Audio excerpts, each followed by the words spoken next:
this is where people are talking as on today green hydrogen. Then NTPC has come one step forward. Now nearly 1.87 lakh crores investment over a period of 7-8 years. And also Honorable PM has laid foundation and backward integration with green energy, that is solar, wind, pumped energy, everything. Here if you see, one is petrochemical, one is green energy downstream industries, green hydrogen. Andhra Pradesh is having 10 ports. For petrochemical, port is required. Green energy for export, again, port is required. So both are possible, as you rightly mentioned. Now there is a huge demand also we have to create.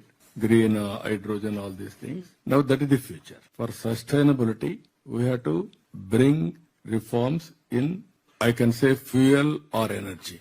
Earlier we are all talking, and also downstream industries, so many chemicals, and also other areas also. Now, as you rightly mentioned, now people are talking about green energy, then how to go for hydrogen, ammonia, all these things. If necessary, how to convert again power.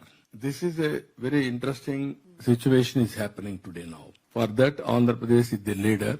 30% of green energy, green hydrogen by 2030, Andhra Pradesh is going to add in the country. We are proud of it. 1/3 from Andhra Pradesh.